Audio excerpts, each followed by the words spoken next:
There's a rumor mill and I want to discuss it. Well, you're just getting me tonight. There's no Heather. It's just between me and you, and let's keep it that way. In this video, we're going to talk about Fundays 2024. And there's a rumor going around, and I wonder if it's true or not. As you remember, last year was a disaster Fundays. Fundays has always been a really fun Funko event, where they have all sorts of Freddy Funkos that are handed out, very low numbers. But last year, they ended up giving out Freddy Funkos at the event and packed some of the same Funko Pops in boxes that were sold to people at home, which is a huge no-no. Fundays has always been a very special event. And because it's so special, it's one of those coveted things that Funko should never screw around with. But last year, they decided to screw very hard. In fact, they had chicken sandwiches that some people called unsanitary. I wasn't there, so I don't know for a fact, but what I heard is that those chicken sandwiches were gross. And I'll be honest with you, by the pictures, I wouldn't have touched them. So Fundays. Fundays is the huge Funko event of the year. They try to do other events throughout the year, but nothing meets the match of Fundays. They have celebrities, music, tons of giveaways, and announcements. It's a great event. You get a little bit of everything. And the giveaways are always amazing, like the Freddy Funko dressed as various characters. Last year, the big one was a glow-in-the-dark Anakin Skywalker that people to this day are still spending a ton of money to get. But Fundays is basically like Disney World for Funko fans. So the fact that Funko screwed it up last year put a lot of bad tastes in people's mouths. Now, a little backstory about this. We were told that where that event was held in San Diego in the Shell, that was supposed to be a weekend-long Funko event. They were going to have bands play there. They were going to do all sorts of interesting things throughout the entire weekend. But unfortunately, as we were told by insiders, Funko was unable to do that, apparently due to funds. So it makes me wonder, like, all the cool things that Funko could have done in the Shell. I mean, could anything have topped Corey Feldman? Because Corey Feldman was at Fundays last year, and that is fucking horrible. Corey Feldman's a fucking maniac. Go watch his videos on YouTube and you'll see exactly what I'm talking about. That dude is nuts. So last year was supposed to be Funko's outing to do a longer Fundays event. Now, does that mean it would have been 2 days worth of giveaways? I don't know. As far as I know, it was supposed to be music related, and I don't know if you remember or not, but Funko had acquired Mondo last year, where Brian Mariotti was talking about opening a records factory. There's a lot of weirdness going on. So maybe it would have been tied in with something like that. Who knows? At this point, there isn't much information to share. But there's a rumor going around that we heard from a friend who attended WonderCon. Apparently, Mike was talking about a 2-day Fundays. Okay, so this is basically what they were trying to do last year, but it didn't happen, most likely due to money and who knows what else. So what are they going to do this year? And what's going to happen this year? And will it be a disaster, sort of, like last year? Now, of course, last year's event went over just fine. People had a lot of fun there. It wasn't until after the fact that people realized that the Funko Pops they were getting in their boxes were going into boxes of fun that were being ordered online for the people at home. So as a prime example, this is the 500-piece metallic Freddy Funko as Megatron that was given out during Fundays. But this same exact Funko Pop was re-stickered and sent in those boxes of fun at home edition. And the box of fun at home edition had a 2,000-piece sticker on it. Now, obviously, this was a huge bummer to the people who actually attended Fundays, because nothing is worse than to see the Funko Pop that you got in hand at the event that was supposed to be super limited was showing up in the same boxes that were being shipped to people's homes, like this Megatron. And this wasn't the only Funko Pop this was happening with. It was happening with a handful of others. And this really brought the entire Fundays event down. People were starting to lose confidence. But we all hoped for a better year next year, being this year, 2024. In fact, I don't know if you guys were around watching our videos, we were trying to figure out if there were a difference between this metallic Megatron and the one at the show, especially trying to figure out with the Captain America, and Heather thought there might be a clenched fist on the Captain America that came to the at-home box. I figured there was no way in hell that was actually going to happen, and it didn't. They were exactly the same Funko Pops. It was just that the stickers were different on the front of the box. So one thing I know we can expect from Fundays is that Freddy Funko will make her debut, possibly dressed as various characters. Fingers crossed that they make a Freddy Funko RC to go with my Transformer set. Funko, I'm pulling for it. Come on, let's make it happen. Freddy Funko making her debut is going to be amazing. Hopefully we also see some Freddy Funkos and other things of that nature. But let's talk about the event specifically. As we know, in a one-day event or one-night event of Fundays, typically they do the giveaways, obviously. They also have celebrity guests. They also do all sorts of fun, interesting games where they have different mascots sort of going head-to-head. They've been doing that over the last couple of years. I wonder, will they be doing that again this year? And how could they have an event that goes over 2 full nights? Could it be that they have live music? Or maybe they're splitting the show into 2 different crowds so more people can attend Fundays. Or you buy your ticket and it covers 2 days and you get to do 2 days worth of stuff. But I can't imagine going to 2 days worth of Fundays. I mean, after a while, it has to get like tiring after long days at being at the event and walking San Diego Comic-Con, and each night going to a Fundays event. It's got to be incredibly overwhelming. We know this for a fact because at New York Comic Con 2022, Heather and I attended with our MISCHIEF Toys booth, which is our toy company. If you don't know about it, go to mischieftoys.com. And we went to Fright Night on the Saturday night of that year. And let me tell you something.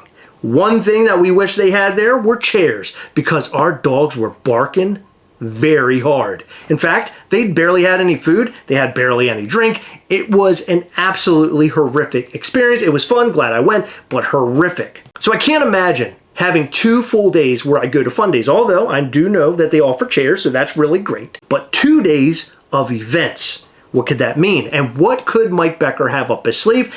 And, of course, this is a rumor. Maybe Mike Becker just said that just to see how people will respond. Maybe it's a future idea.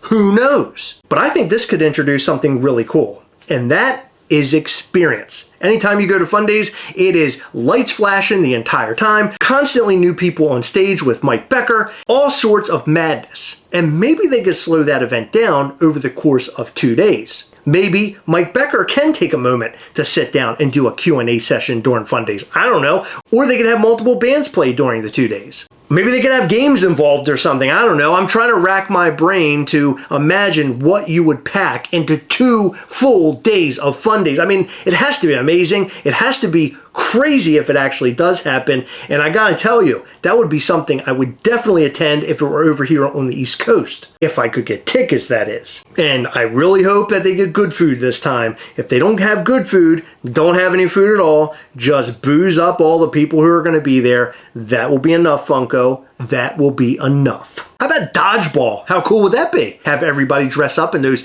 big, stupid Funko masks. Remember those thick masks that they made? Everybody wears those because they're half blinded and they just throw balls at each other. Just balls being whipped all around that Fundays room. Maybe hitting people in the chin, in the chest, just balls going everywhere. To me, it's more likely that they'll have a Fundays event where they do the giveaway portion of it, and then another day where it would be more focused on an entertainment sort of value. It could also give Funko a little bit more time to show you some future products, which would be really cool. I know they do that at Fundays already, but if you have a day dedicated literally just to entertainment and previews and everything else, that would be cool. And then you have your other event that's more in tune with maybe celebrities and giveaways, and sort of compound all of that within 2 separate days. Of course, this is all rumor mill.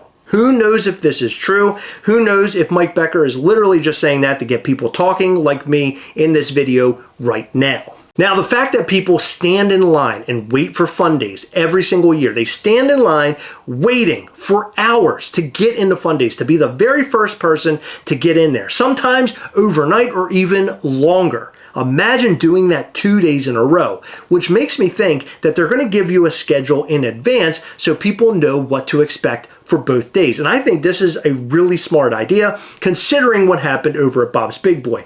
People have contended with me a lot over Bob's Big Boy, stating that Funko said, do not stand in line. You're not supposed to do that. It's a no-go. I totally get that, and I'm totally on board with what you're saying. But Funko always has to expect that they're going to have people standing in line. It happens when new drops occur at their stores, when there's celebrity signings at their stores, at Funko events, when it comes to like fun days and things like that. People are just going to stand in line because people love Funko and they want to be number one, baby. And who doesn't want to be number one? But if they release a schedule, maybe on that first day it's the giveaways, second day isn't, and then you give people a break. Bob's Big Boy was one of those events where it was kind of cool, but it wasn't waiting 24 hours in line cool. It just wasn't, and it's been proven that that is the case, and a lot of people who are in line, people that we know, were super bummed out over the outcome. Again, I know they weren't supposed to stand in line for so long, so just get that off your brains. I'm just saying, people are crazy for Funko, so they're going to stand in line. That's just how it's going to go. Remember all those people that stood in line at Hot Topic? I remember hearing about people that were sneaking in through the mall in order to stand in line at Hot Topic and be the first one there as early as 5 a.m. Can you imagine waiting at 5 a.m. for a Funko Pop at Hot Topic on a Saturday? I sort of did that. I know it's crazy, but I stood in line for a Deadpool Panda Pool or whatever, the chase. I stood in line. Actually, I did it like twice and I never got it, but I did it. Most Funko fans do. They especially did it when there was the height of Funko, but when it comes to Fun Days or any special event like Fun Days, people are going to do it no matter what because they want to get all that good shit. So if Funko just put out a schedule in advance, let us know what exactly is going to happen. Maybe give us some lingo about standing in line early. I don't know anything. Help the Funko community, help the Funko fans so they're not killing themselves in order to get into these Fun Days or Funko events as a whole. Funko, hook us up. Let us know what's going on. We know people will be standing in line. There's no ways around it, but at least tell us, should we be waiting in line 10 hours, 12 hours, 24 hours in advance?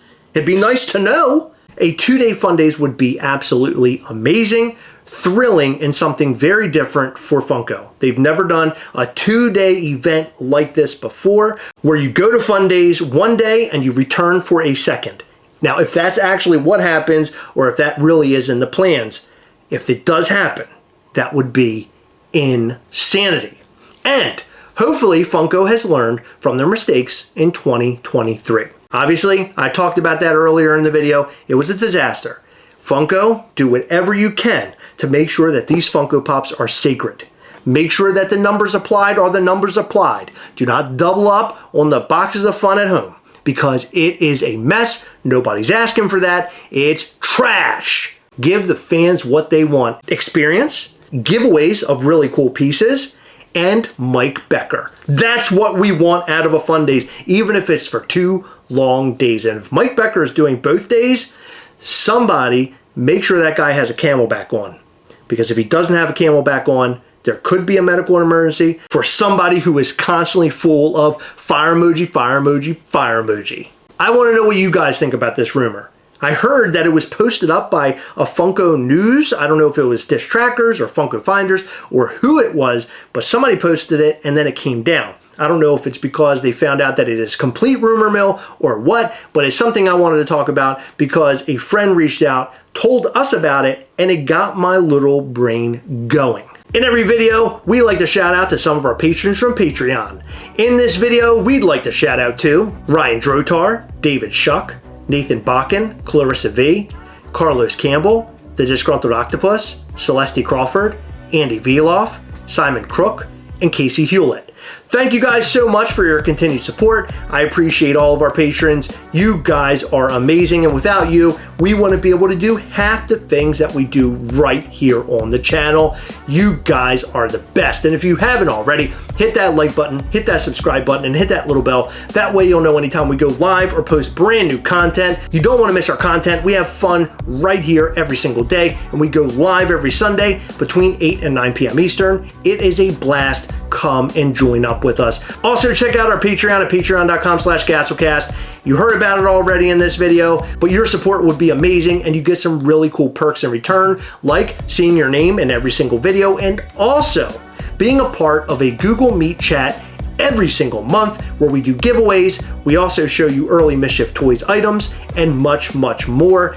These calls are legendary, and our patrons absolutely love it. So come and join. Thank you for staying until the very end of the video. We appreciate you. We'll see you in the next one.